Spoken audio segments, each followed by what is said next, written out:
నమస్తే, welcome to four sides TV. Medak జిల్లా పౌర సరఫరాల శాఖ అవినీతి అక్రమాలకు అడ్డాగా మారింది. పేద ప్రజలకు అందవలసిన రేషన్ బియ్యాన్ని కొందరు సిబ్బంది పక్కదారి పట్టిస్తున్నారు. స్టాక్ పాయింట్లలో బియ్యాన్ని గోల్మాల్ చేస్తున్నారు. మరోవైపు దళారుల ద్వారా వస్తున్న రేషన్ బియ్యాన్ని సిద్దిపేటలోని షాపుల వారు కొనుగోలు చేస్తున్నారు. మెదక్ జిల్లాలో మండల లెవెల్ సప్లై గోదాములు 7 ఉండగా మెదక్, చేగుంట, రామాయంపేట గోదాముల్లో దాదాపు 7,80,00,000 రూపాయల విలువైన పీడీఎస్ రైస్ను senior assistant Narsimhulu, data entry operator Srinivasulu పక్కదారి పట్టించిన వైనం వెలుగు చూసింది. దీనిపై రాష్ట్ర పౌర సరఫరాల కమిషనర్ విచారణ చేపట్టగా మెదక్ ఎంఎల్ఎస్లో 5 కోట్లు, రామాయంపేట ఎంఎల్ఎస్లో 1,60,00,000, చేగుంటలో 35 లక్షల రూపాయల మేర అవినీతికి పాల్పడ్డట్టు తేలింది. దీంతో మెదక్ జిల్లా అడిషనల్ కలెక్టర్ వెంకటేశ్వర్లు ఆదేశాల మేరకు సివిల్ సప్లై మేనేజర్ హరికృష్ణ పట్టణ పోలీస్ స్టేషన్లో నర్సింహులు, శ్రీనివాసులపై ఫిర్యాదు చేయగా క్రిమినల్ కేసు నమోదైనట్లు అధికారులు తెలిపారు. ఈ విషయమై జిల్లా అడిషనల్ కలెక్టర్ వెంకటేశ్వర్లు మాట్లాడుతూ అవినీతికి పాల్పడిన వారిపై చట్టరీత్యా చర్య తీసుకోవడమే కాకుండా రెవెన్యూ చట్టం ప్రకారం వారి ఆస్తులను జప్తు చేస్తామని తెలిపారు. మెదక్ జిల్లాలో PDS rice fair pay shops అంటే చౌక ధర దుకాణాలకి సప్లై చేయడానికి మెదక్ జిల్లాలో 4 స్టాక్ పాయింట్లు ఉన్నాయి. ఆ స్టాక్ పాయింట్స్కి ఎఫ్సిఐ గోడౌన్స్ నుంచి మరియు స్టేట్ సివిల్ సప్లై గోడౌన్స్ నుంచి బియ్యం సరఫరా చేయడం జరుగుతుంది. స్టాక్ పాయింట్కి వచ్చిన తర్వాత స్టాక్ పాయింట్ నుంచి సంబంధిత రేషన్ షాప్లకి మనం ఈ బియ్యం సరఫరా చేస్తాం.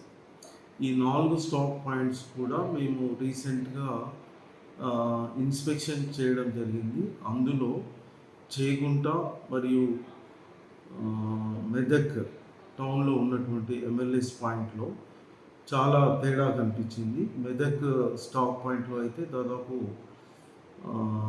5 crores వర్త్ గలటువంటి పీడిఎస్ రైస్ తేడా వచ్చింది.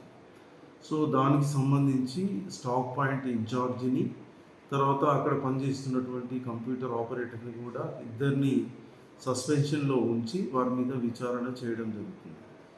అందులో భాగంగానే దీనికి సంబంధించిన పూర్తి నివేదికను రాష్ట్ర సివిల్ సప్లై కమిషనర్ గారికి పంపించడం జరిగింది.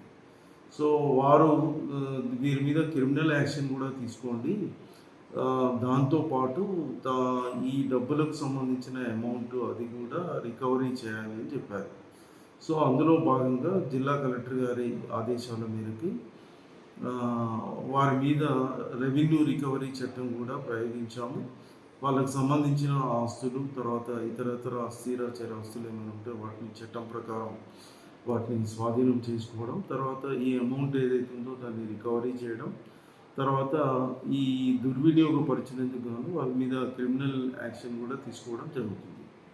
ఇదే విధంగా ప్రతి నెల ఇప్పటి నుంచి అన్ని స్టాక్ పాయింట్స్ మీద కూడా ఇన్స్పెక్షన్ చేస్తాము. తర్వాత ఎక్కడ కూడా ఎలాంటి ఈ పేదలకు చెందాల్సినటువంటి బియ్యాన్ని పక్కదారి పట్టించకుండా చూడాల్సిన బాధ్యత జిల్లా యంత్రాంగంపై ఉంది. తర్వాత ఈ ప్రక్రియ అనేది రెగ్యులర్గా జరుగుతుంది. దీన్ని క్రమం తప్పకుండా ఇప్పటి నుంచి ఇన్స్పెక్షన్స్ చేస్తాము. ఎలాంటి పొరపాట్లు జరగకుండా చూస్తామని చెప్తున్నాం. Thank you.